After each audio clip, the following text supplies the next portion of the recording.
Hello ಆತ್ಮೀಯರೇ, ಮೋಕ್ಷ ಮೀಡಿಯಾಕ್ಕೆ ಸ್ವಾಗತ. ನಾನು ಮೋಕ್ಷ ಹಿರೇಮಠ್.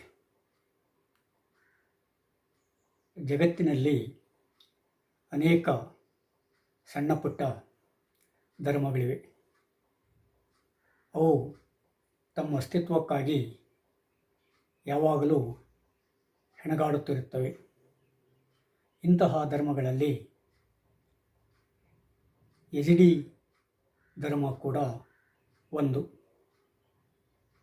ಸಾಮಾನ್ಯವಾಗಿ ಯಜಿಡಿ ಧರ್ಮದ ಬಗ್ಗೆ ನಮಗೆ ಬಹಳ ಗೊತ್ತಿರಲಿಕ್ಕಿಲ್ಲ. ಯಜಿಡಿ ಧರ್ಮ ಇದೆ ಅಂತೇಳಿ ಎಷ್ಟೋ ಜನಕ್ಕೆ ಗೊತ್ತೇ ಇಲ್ಲ. ಯಾಕಂದರೆ ಯಜಿಡಿ ಧರ್ಮ ಯಾವುದೋ ಒಂದು ಪ್ರಾಂತದಲ್ಲಿ ಉದ್ಭವವಾಗಿ ಅಲ್ಲಿಯ ಜನರ ನಡುವೆ ಬೆಳೆದು ಇತ್ತೀಚೆಗೆ ಮಾತ್ರ ಆ ಜನರು ಬೇರೆ ಕಡೆ, ಅಂದರೆ ಆ ಉದ್ಭವವಾಗಿರ್ತಕ್ಕಂಥ ಪ್ರಾಂತವನ್ನು ಬಿಟ್ಟು ಬೇರೆ ಕಡೆ ವಲಸೆ ಹೋಗ್ತಾ ಇದ್ದಾರೆ. ಹಾಗಾದರೆ ಯಜಿಡಿ ಧರ್ಮ ಅಂದರೆ ಏನು? ಇದು ನಮ್ಮ ಮುಂದಿರುವ ಪ್ರಶ್ನೆ. ಲೈಕ್ ಮಾಡಿ, ಶೇರ್ ಮಾಡಿ, ಸಬ್ಸ್ಕ್ರೈಬ್ ಆಗಿ. ಯಜಿಡಿ ಧರ್ಮ ಇರಾಕಿನ ಉತ್ತರ ಭಾಗದಲ್ಲಿ ಬಹಳ ಪ್ರಚಲಿತದಲ್ಲಿದೆ. ಯಜಿಡಿ ಧರ್ಮ ಯಜಿಡಿ ಜನಾಂಗವನ್ನು ಆಧರಿಸಿದೆ. ಅಂದರೆ ಯಜಿಡಿ ಧರ್ಮವನ್ನು ಯಜಿಡಿ ಜನಾಂಗದಿಂದ ನೀವು ಬೇರ್ಪಡಿಸಲಿಕ್ಕೆ ಸಾಧ್ಯತೆ ಆಗೋದಿಲ್ಲ. ಆದರೆ ಇದೇ ಮಾತನ್ನು ಇನ್ನಿತರ ಧರ್ಮಗಳಿಗೆ ಹೇಳಲಿಕ್ಕೆ ಆಗೋದಿಲ್ಲ. ಯಾಕಂದರೆ ಆ ಧರ್ಮಗಳಲ್ಲಿ ಬೇರೆ ಬೇರೆ ಜನಾಂಗಗಳಿದ್ದಾವೆ. ಆದರೆ ಯಜಿಡಿ ಧರ್ಮದಲ್ಲಿರುವರು ಮಾತ್ರ ಯಜಿಡಿ ಜನಾಂಗದವರು ಮಾತ್ರ. ಆದ ಕಾರಣ ಯಜಿಡಿ ಜನಾಂಗದವರೇ ಹೆಚ್ಚಿರುವುದರಿಂದ ಅದನ್ನು ಯಜಿಡಿ ಧರ್ಮ ಅಂತ ಹೇಳ್ತಾರೆ. ಆದರೆ ಯಜಿಡಿ ಜನಾಂಗದವರು ಅದನ್ನು ಶರಪ್ದಾನ್ ಅಂತೇಳಿ ಕರೀತಾರೆ. ಅಂದರೆ ಯಜಿಡಿ ಜನಾಂಗದ ಧರ್ಮದ ಹೆಸರು ಶರಪ್ಡಾನ್. ಈ ಶರಪ್ಡಾನ್ ಧರ್ಮ ಅಬ್ರಾಮ್ ಧರ್ಮದ ಬೇರೆ ಬೇರೆ ಅಂಶಗಳನ್ನು ಕೂಡ ಒಳಗೊಂಡಿದೆ. ಕೆಲವರು ಯಜಿಡಿ ಧರ್ಮ ಇತ್ತೀಚೆಗೆ ಹುಟ್ಟಿಕೊಳ್ತೆ ಅಂತ ಹೇಳ್ತಾರೆ. ಇನ್ನೂ ಕೆಲವರು ಅದು ಯಹೂದಿ ಧರ್ಮದಕ್ಕಿಂತ ಮೊದಲೇ ಇತ್ತು ಅಂತ ಹೇಳ್ತಾರೆ. ಜರಾತೃಷ್ಟನ ಟೈಮ್ನಲ್ಲಿ ಅದಾಗಲೇ ಇತ್ತು ಅಂತ ಹೇಳ್ತಾರೆ. ಯಾಕಂದರೆ ಪಾರ್ಸಿ ಧರ್ಮದ, ಅಂದರೆ ಜರಾತೃಷ್ಟ ಧರ್ಮದ ಅನೇಕ ಅಂಶಗಳು ಕೂಡ ನಾವು ಯಜಿಡಿ ಧರ್ಮದಲ್ಲಿ ಕಾಣಬಹುದು. ಯಜಿಡಿ ಧರ್ಮಕ್ಕೆ ಮತ್ತು ಪಾರ್ಸಿ ಧರ್ಮಕ್ಕೆ ಅನೇಕ ಸಾಮ್ಯತೆಗಳಿವೆ. ಅಷ್ಟೇ ಅಲ್ಲ, ಯಹೂದಿ ಧರ್ಮಕ್ಕೆ ಕ್ರೈಸ್ತ ಧರ್ಮ ಮತ್ತು ಇಸ್ಲಾಂ ಧರ್ಮದ ಕೆಲವು ಅಂಶಗಳು ಕೂಡ ಈ ಯಜಿಡಿ ಧರ್ಮದಲ್ಲಿ ಸೇರಿಕೊಂಡಿವೆ. ಹಾಗಾದರೆ ಯಜಿಡಿ ಧರ್ಮದ ನಂಬಿಕೆ ಏನು? ಯಜಿಡಿ ಧರ್ಮ ಏಕದೇವತಾ ಉಪಾಸನೆಯಲ್ಲಿ ನಂಬಿಕೆ ಇಟ್ಟಿದೆ. ಅದು ಈ ಜಗತ್ತು ದೇವರಿಂದ ಸೃಷ್ಟಿಯಾಗಿದೆ. ದೇವರು ಜಗತ್ತನ್ನು ಸೃಷ್ಟಿ ಮಾಡಿ ಅದನ್ನಷ್ಟಕ್ಕೆ ಬಿಟ್ಟುಬಿಟ್ಟಿದ್ದಾನೆ. ಆ ಜಗತ್ತನ್ನು ನಿರ್ವಹಿಸ್ತಕ್ಕಂಥ ಕೆಲಸ ದೇವರದ್ದಲ್ಲ. ಆದ ಕಾರಣ ದೇವರು ಈ 7 ಎಪ್ತಾಡ್, ಅಂದರೆ 7 ಸಂತರನ್ನು, 7 ದೇವರುಗಳನ್ನು ಸೃಷ್ಟಿಸಿದ್ದಾನೆ. ಆ 7 ದೇವರುಗಳಲ್ಲಿ ಪ್ರಮುಖವಾಗಿ ಈ ಮೆಲೆಕ್ ತಾವು ಭಾಳ ಮುಖ್ಯವಾದ ದೇವರಾಗ್ತಾನೆ. ಅಂದರೆ ಉಳಿದ 6 ದೇವರುಗಳು ಮೆಲೆಕ್ ತೌಪನನ್ನು ತಮ್ಮ ಮುಖಂಡನಂತೇಳಿ ಪರಿಗಣಿಸ್ತಾ ಇದ್ದಾವೆ. ಪ್ರತಿಯೊಂದು ಆಗುವುಗಳಿಗೆ ಈ 7 ಸಂತರು ಅಥವಾ 7 ದೇವತೆಗಳು, 7 ಅವತಾರಗಳು ನಿರ್ವಹಿಸಿಕೊಂಡು ಹೋಗ್ತಾ ಇದ್ದಾವೆ. ಆದ ಕಾರಣ ಒಂದು ಕಡೆ ದೇವರು ಜಗತ್ತನ್ನು ಸೃಷ್ಟಿ ಮಾಡಿ ಬಿಟ್ಟುಬಿಟ್ಟ, ಇನ್ನೊಂದು ಕಡೆ 7 ದೇವರುಗಳನ್ನು ಸೃಷ್ಟಿ ಮಾಡಿ ಬಿಟ್ಟುಬಿಟ್ಟ. ಆ ದೇವರ ಕೈಯಲ್ಲಿ ಜಗತ್ತನ್ನು ಇತ್ತ. ಆದ ಕಾರಣ ಈ ಅನೇಕ ಆಗುವುಗಳಿಗೆ ಆ 7 ಆ ಸಪ್ತ ದೇವತೆಗಳೇ ಕಾರಣರಾಗ್ತಾರೆ ಅನ್ನುವ ನಂಬಿಕೆ ಯಜಿಡಿಗಳು. ಮೆಲಕ್ ತಾವೂಫ್ ನವಿಲಿನ ರೂಪವನ್ನು ತಾಳಿದೆ. ಅಂದರೆ ಆ 7 ದೇವತೆಗಳು ಯಾವುದೇ ಒಂದು ರೂಪದಲ್ಲಿರಬಹುದು. ನವಿಲಿನ ರೂಪದಲ್ಲಿರ್ಬೋದು, ಹಾವಿನ ರೂಪದಲ್ಲಿರ್ಬೋದು, ಮನುಷ್ಯರ ರೂಪದಲ್ಲಿರ್ಬೋದು, ಇನ್ನು ಯಾವುದೇ ರೂಪದಲ್ಲಿರ್ಬೋದು. ಹಾಗೆಯೇ ಪ್ರಮುಖವಾದ ಮುಖಂಡ ಈ ನವಿಲಿನ ರೂಪದಲ್ಲಿದ್ದಾನೆ. ಅದು ಗರಿ ಬಿಚ್ಚಿ ಕುಣಿತಕ್ಕಂಥ ನವಿಲಿನ ರೂಪದಲ್ಲಿ. ಅಂದರೆ ಅಲ್ಲಿ ಕೂಡ ಅವನು ಗಂಡು ನವಿಲಿನ ರೂಪದಲ್ಲಿದ್ದಾನೆ ಅನ್ನೋದು ಸ್ಪಷ್ಟವಾಗ್ತಾ ಇದೆ. ಈ ಜಗತ್ತು ಅನೇಕ ಕಲುಷಿತಗಳನ್ನು ಒಳಗೊಂಡಿದೆ. ಆದ ಕಾರಣ ಆ ಕಲುಷಿತಗಳಿಂದ ನಾವು ಹೊರಗೆ ಬರಬೇಕು, ನಾವು ಶುದ್ಧಿಯಾಗಬೇಕು. ಆದ ಕಾರಣ ನಾವು ದೀಕ್ಷೆಯನ್ನು ಪಡ್ಕೊಳ್ಬೇಕು. ಅಂದರೆ ಸಾಮಾನ್ಯವಾಗಿ ಯಜಿಡಿ ಜನಾಂಗದಲ್ಲಿ ಒಂದು ಮಗುವಾದ ಮೇಲೆ ಆ ಮಗುವಿಗೆ ಒಂದು ಪವಿತ್ರ ಸ್ಥಳಕ್ಕೆ ಕರೆದುಕೊಂಡು ಹೋಗಿ ಅಲ್ಲಿರುವ ನೀರನ್ನು ಚಿಮುಕಿಸಿ ಅದಕ್ಕೆ ದೀಕ್ಷೆ ಕೊಡ್ತಾರೆ. ನಂತರದಲ್ಲಿ ಅದು ದಿನಕ್ಕೆ ಆ ಧರ್ಮದಲ್ಲಿರ್ತಕ್ಕಂಥ ಕೆಲವಾರು ರೀತಿ ನೀತಿಗಳನ್ನು ಅನುಸರಿಸಬೇಕಾಗುತ್ತೆ. ಆ ಥರ ಅನುಸರಿಸ್ಕೊಂಡು ಹೋಗ್ತಾರೆ. ಸಾಮಾನ್ಯವಾಗಿ ಈ ಯಹೂದಿಗಳು ಸೂರ್ಯನನ್ನು ಕೂಡ ದೇವರು ಅಂತೇಳಿ ಪರಿಗಣಿಸ್ತಾರೆ. ಅವರು ಯಜಿಡಿಗಳು ಈ ದಿನಕ್ಕೆ 5 ಸಲ ಪ್ರಾರ್ಥನೆಯನ್ನು ಮಾಡ್ತಾರೆ.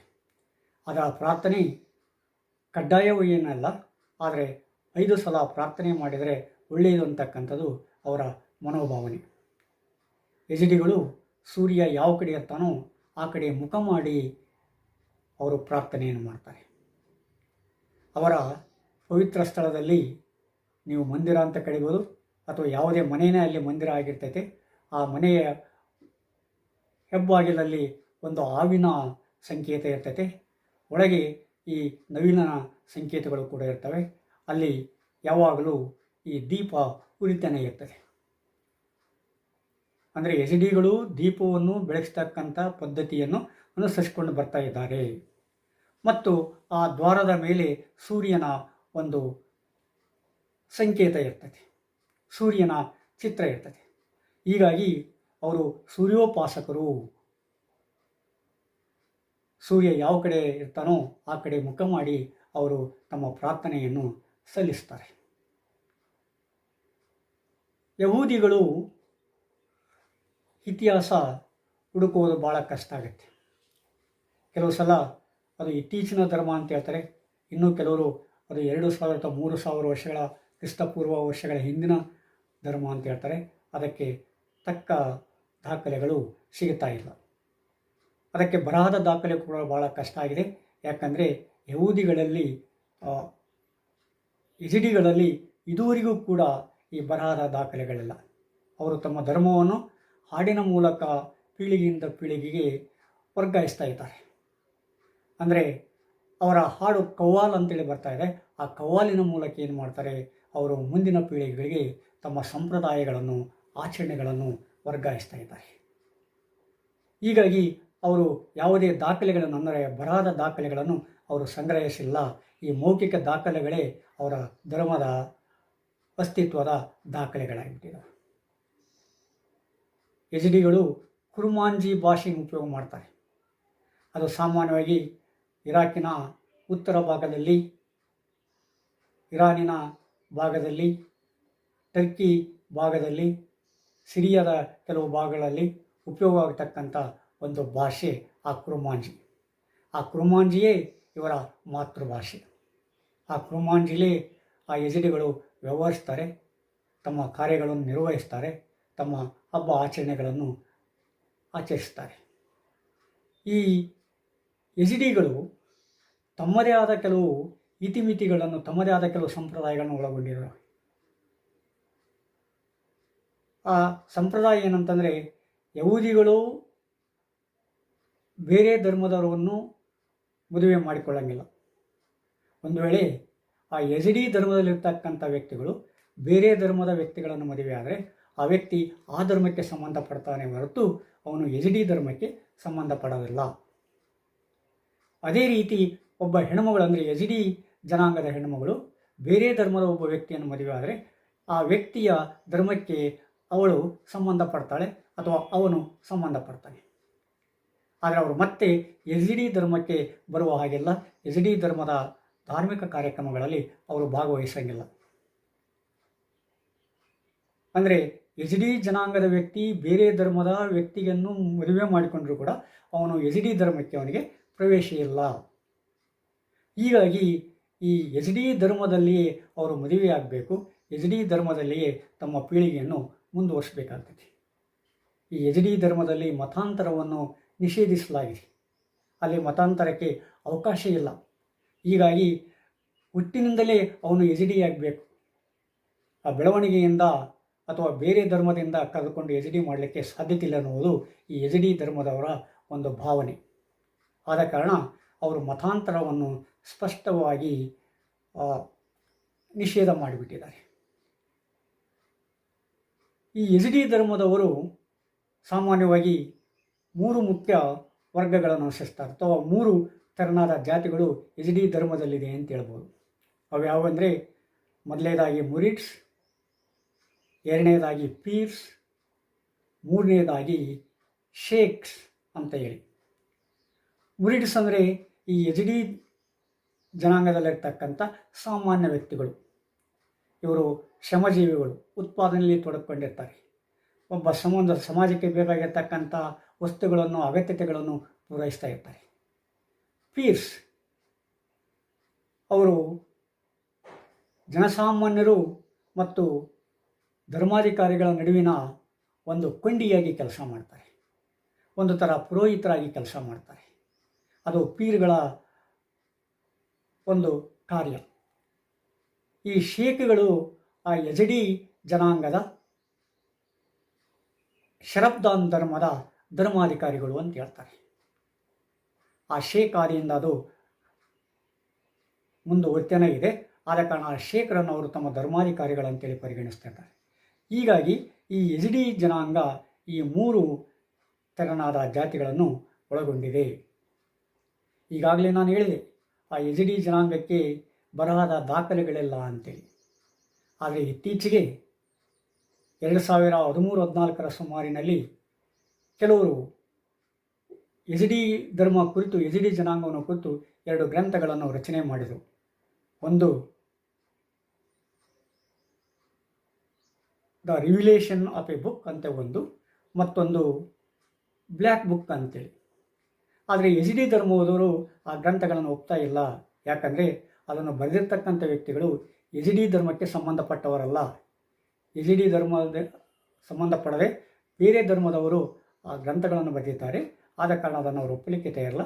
ಅದು ಆ ಗ್ರಂಥದಲ್ಲಿರ್ತಕ್ಕಂಥ ಅಂಶಗಳು ಈ ಯಜಿಡಿ ಧರ್ಮದ ಆಚರಣೆಯಲ್ಲಿದೆ, ಯಜಿಡಿ ಧರ್ಮದ ನಂಬಿಕೆಗಳಾಗಿವೆ ಅನ್ನೋದು ಸ್ಪಷ್ಟ. ಹೀಗಾಗಿ ಆ ಬುಕ್ ಆಫ್ ರಿವಿಲೇಷನ್ ಮತ್ತು ಬ್ಲ್ಯಾಕ್ ಬುಕ್ಗಳನ್ನು ಈಗ ಕೆಲವರು ಏನು ಮಾಡ್ತಾರೆ, ಯಜಿಡಿ ಧರ್ಮದ ಬಗ್ಗೆ ಕೆಲವು ವಿಶೇಷಗಳನ್ನು ಕೊಡ್ತಕ್ಕಂಥ ಗ್ರಂಥಗಳಂತೇಳಿ ಪರಿಗಣಿಸಲಿಕ್ಕೆ ಪ್ರಾರಂಭ ಮಾಡ್ತಾರೆ. 1950ರವರೆಗೂ ಕೂಡ ಯಜಿಡಿ ಜನಾಂಗದವರು ಯಾವುದೇ ಶಾಲಾ ಕಾಲೇಜುಗಳಿಗೆ ಹೋಗ್ತಾ ಇರಲಿಲ್ಲ. ಅವರಲ್ಲಿ ಶಿಕ್ಷಣ ಅಂತಕ್ಕಂಥ ಪ್ರಶ್ನೆಯೇ ಇದ್ದಿಲ್ಲ. ಒಂದು ವೇಳೆ ಏನಾದರೂ ಶಿಕ್ಷಣ ಇದ್ದರೆ ಅದು ಶೇಖ್ ಜಾತಿಗೆ ಮಾತ್ರ ಸಂಬಂಧಪಟ್ಟಿರ್ತಿತ್ತು. ನಂತರದಲ್ಲಿ ಪೀರ್ ಸ್ವಲ್ಪ ಮಟ್ಟಿಗೆ ಕಲಿಬಹುದಾಗಿತ್ತು, ಮಂತ್ರಗಳನ್ನು ಪಠನೆ ಮಾಡಲಿಕ್ಕೆ ಇನ್ಯಾವುದೋ ಕಾರಣಕ್ಕಾಗಿ. ಉಳಿದವರಿಗೆ ಅಲ್ಲಿರ್ತಕ್ಕಂಥ ಶಿಕ್ಷಣದಿಂದ ಹೊರಗಿಟ್ಟಿರ್ತಾರೆ. ಆದ ಕಾರಣ ಆಮೇಲೆ ಅವರು ಶಿಕ್ಷಣವನ್ನು ಒಂದು ಅಗತ್ಯತೆ ಅಂತೇಳಿ ಕೂಡ ಪರಿಗಣಿಸಿರೋದಿಲ್ಲ. ಹೀಗಾಗಿ ಅವರು ಶಿಕ್ಷಣದ ಬಗ್ಗೆ ಭಾಳ ನಿರ್ಲಕ್ಷ್ಯ ಇರ್ತಾರೆ. 1950ರಿಂದ ಈಚೆಗೆ ಅವರು ಶಿಕ್ಷಣ ಬಗ್ಗೆ ಜಾಗೃತಿ ವಹಿಸ್ತಾರೆ, ಶಿಕ್ಷಣವನ್ನು ಪಡೆದುಕೊಳ್ಳಲಿಕ್ಕೆ ಪ್ರಾರಂಭ ಮಾಡ್ತಾರೆ. ಈಗ ಒಂದು ಮಟ್ಟಕ್ಕೆ ಅವರಲ್ಲಿ ಎಷ್ಟೋ ಜನ ಶಿಕ್ಷಿತರು ಸಿಗ್ತಾ ಇದ್ದಾರೆ. ಯಜಿಡಿ ಜನಾಂಗದವರು ಭಾಳಷ್ಟು ಜನಸಂಖ್ಯೆಯಲ್ಲೇನಿಲ್ಲ. ಸಾಮಾನ್ಯವಾಗಿ ಅವರ ಜನಸಂಖ್ಯೆ ಸರಿಸುಮಾರಾಗಿ 9ರಿಂದ 10 ಲಕ್ಷ ಇರ್ಬೋದು. ಅದರಲ್ಲಿ 5 ಲಕ್ಷದಷ್ಟು ಯಜಿಡಿ ಜನಾಂಗದವರು ಇರಾಕ್ನ ಉತ್ತರ ಭಾಗದಲ್ಲಿದ್ದಾರೆ. ನಂತರ ಇರಾನ್ನಲ್ಲಿದ್ದಾರೆ, 2 ಲಕ್ಷ ಹೆಚ್ಚು ಕಡಿಮೆ. ಸಿರಿಯಾದಲ್ಲಿದ್ದಾರೆ, ಟರ್ಕಿಯಲ್ಲಿದ್ದಾರೆ. ನಂತರ ಇತ್ತೀಚೆಗೆ ಜರ್ಮನಿಯಲ್ಲಿ ಕೂಡ ಸಾಮಾನ್ಯವಾಗಿ 2 ಲಕ್ಷದಷ್ಟು ಜನಸಂಖ್ಯೆ ಇರಬಹುದು ಅಂತ ಹೇಳ್ತಾರೆ. ಮತ್ತು ಕೆಲವರು ಯುನೈಟೆಡ್ ಸ್ಟೇಟ್ಸ್ ಹೋಗಿದ್ದಾರೆ, ಯುನೈಟೆಡ್ ಕಿಂಗ್ಡಮಲ್ಲಿ ಕೂಡ ಹೋಗಿದ್ದಾರೆ, ಅಮೇರಿಕಕ್ಕೆ ಹೋಗಿದ್ದಾರೆ, ಬ್ರಿಟನ್ಗೆ ಹೋಗಿದ್ದಾರೆ. ಇತ್ತೀಚೆಗೆ ಬೇರೆ ಬೇರೆ ದೇಶಗಳಿಗೆ ಅವರೆಲ್ಲ ಹೋಗಿದ್ದಾರೆ. ಆದರೆ ಅದು ಯಾವಾಗ 2013-14ರಲ್ಲಿ ಘರ್ಷಣೆ ಆಯಿತು, ಜನಾಂಗೀಯ ಘರ್ಷಣೆ ಆಯಿತು, ಆ ಘರ್ಷಣೆ ಹಿನ್ನೆಲೆಯಲ್ಲಿ ಎಷ್ಟೋ ಜನ ಬೇರೆ ದೇಶಗಳಿಗೆ ವಲಸೆ ಹೋದರು. ಈ ಸಾಮಾನ್ಯವಾಗಿ ಈ ಇರಾನ್, ಇರಾಕ್, ಅರೇಬಿಯಾ, ಗಲ್ಫ್ ದೇಶಗಳು ಮತ್ತು ಟರ್ಕಿ ಇಲ್ಲೆಲ್ಲ ಈ ಜನಾಂಗೀಯ ಘರ್ಷಣೆಗಳು ನಡೆಯೇ ಇರ್ತವೆ. ಅವರು ಒಂದೇ ಧರ್ಮಕ್ಕೆ ಸಂಬಂಧಪಟ್ಟರೂ ಕೂಡ ಆ ಧರ್ಮದ ಒಳಗಡೆ ಸಾಕಷ್ಟು ಕಾದಾಟಗಳು ಪ್ರಾರಂಭ ಆಗಿರ್ತವೆ. ಆ ಧರ್ಮಕ್ಕೆ ಸಂಬಂಧ ಪಡೆದವರಿದ್ರಂತೂ ಅಲ್ಲಿ ಹೆಚ್ಚಿನ ಮಟ್ಟದ ಘರ್ಷಣೆಗಳಾಗಿ ಅನೇಕ ಸಾವು ನೋವುಗಳು ಉಂಟಾಗ್ತಾ ಇರ್ತವೆ. ಇದು ಸಾಮಾನ್ಯವಾಗಿ ನಾವು ಆ ಭಾಗದ ಇತಿಹಾಸವನ್ನು ಓದಿದಾಗ ನಮಗೆ ತಟ್ಟಂತ ಒಳೆಯುವ ಮಾತಾಗುತ್ತೆ, ಒಳೆಯುವ ಅಂಶವಾಗುತ್ತೆ.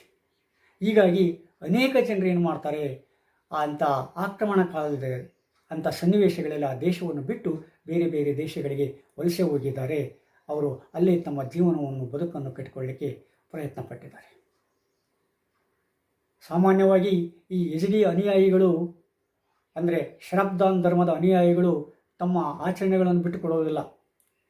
ತಮ್ಮ ಆಚರಣೆಗಳನ್ನು ಬಿಟ್ಟುಕೊಳ್ಳೋದ್ರು ಕೂಡ ಯಾವ ದೇಶಕ್ಕೆ ಹೋಗಿರ್ತಾರೋ ಆ ಸ್ಥಳೀಯ ಸಂಸ್ಕೃತಿಗಳನ್ನು ಕೂಡ ಅವರು ಸ್ವಲ್ಪ ಮಟ್ಟಿಗೆ ಅಳವಡಿಸಿಕೊಂಡಿರ್ತಾರೆ.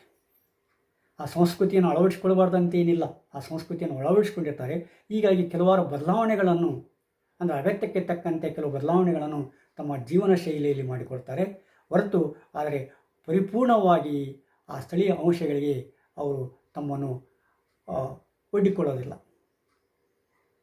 ಹೀಗಾಗಿ ಈ ಮೆಲಕ್ ತಾವೂಸ್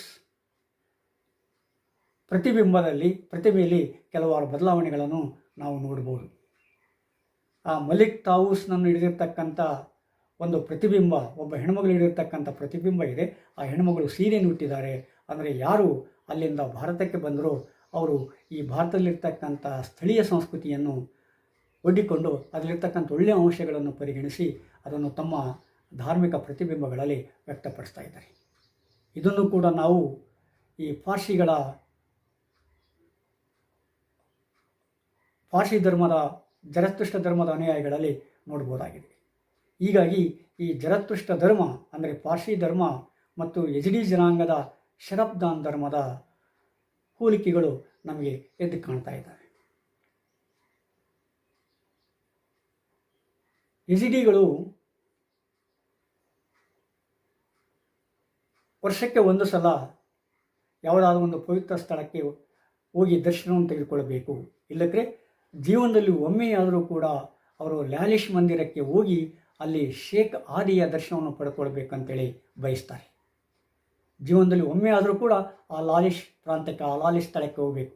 ಆ ಲಾಲಿಶ್ ಸ್ಥಳ ಇರಾಕಿನ ರಾಜಧಾನಿಯಾದ ಬಗ್ದಾದ್ನಿಂದ 430 ಕಿಲೋಮೀಟರ್ ದೂರದಲ್ಲಿದೆ.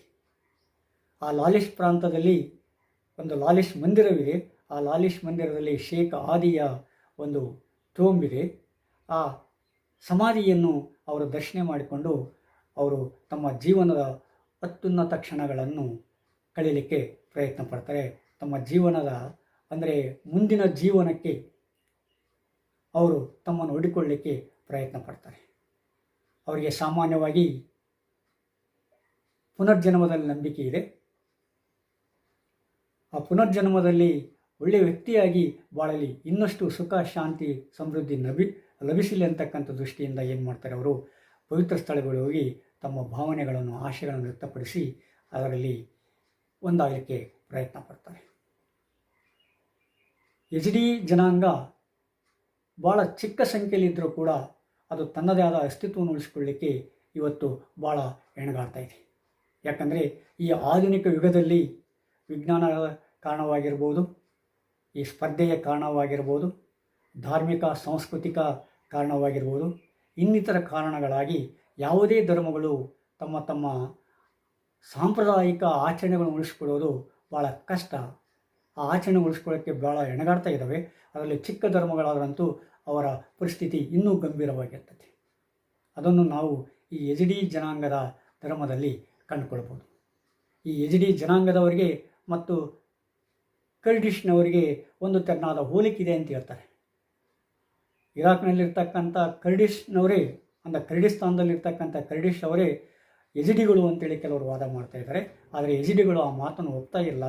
ಆ ಕರ್ಡಿಷರು ಯಾವುದೋ ಒಂದು ಕಾಲಕ್ಕೆ ಇಸ್ಲಾಂ ಧರ್ಮಕ್ಕೆ ಮತಾಂತರ ಹೊಂದಿ ಆ ಕರ್ಡಿಶ್ ಆಗಿದ್ದಾರೆ ಹೊರತು ಅವರು ಎಚ್ ಡಿಗಳಾಗಲಿಕ್ಕೆ ಸಾಧ್ಯತೆ ಇಲ್ಲ ಅನ್ನೋ ಮಾತನ್ನು ಕೇಳ್ತಾ ಇದ್ದಾರೆ.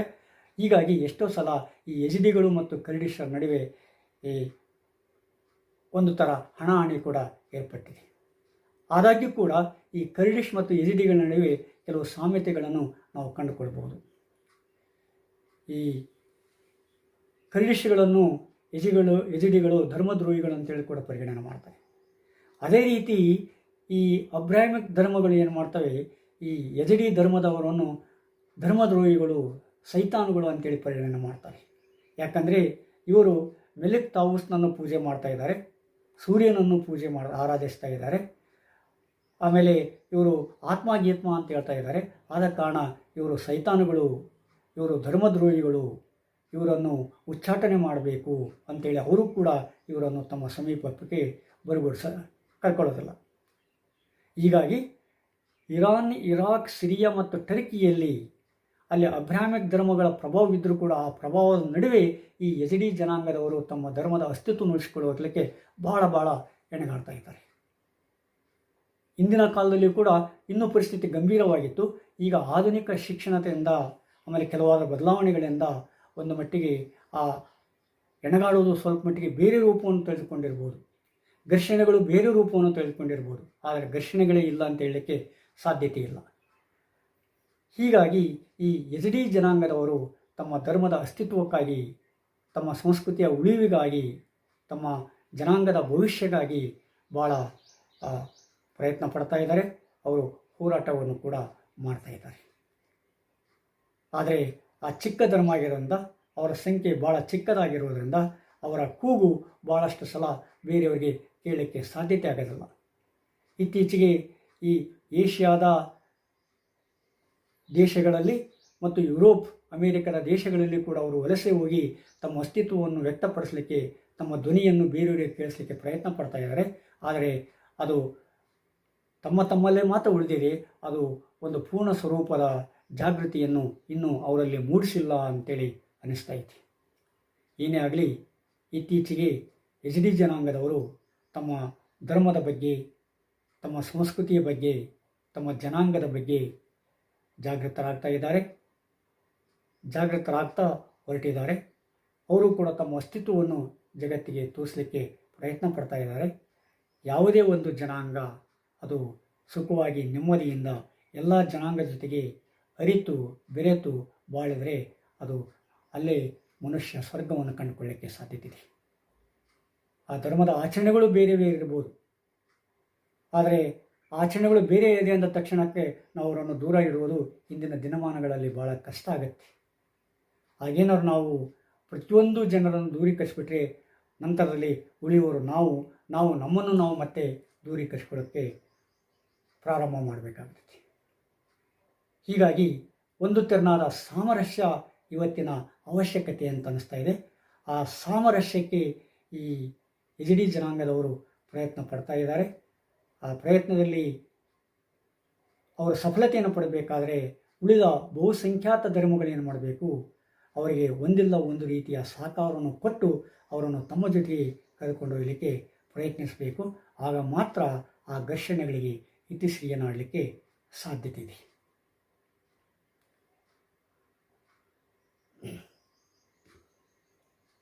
ಮತ್ತೆ ಮುಂದಿನ ಕಥಾನಕದಲ್ಲಿ ಭೇಟಿಯಾಗೋಣ. ನಮಸ್ಕಾರ.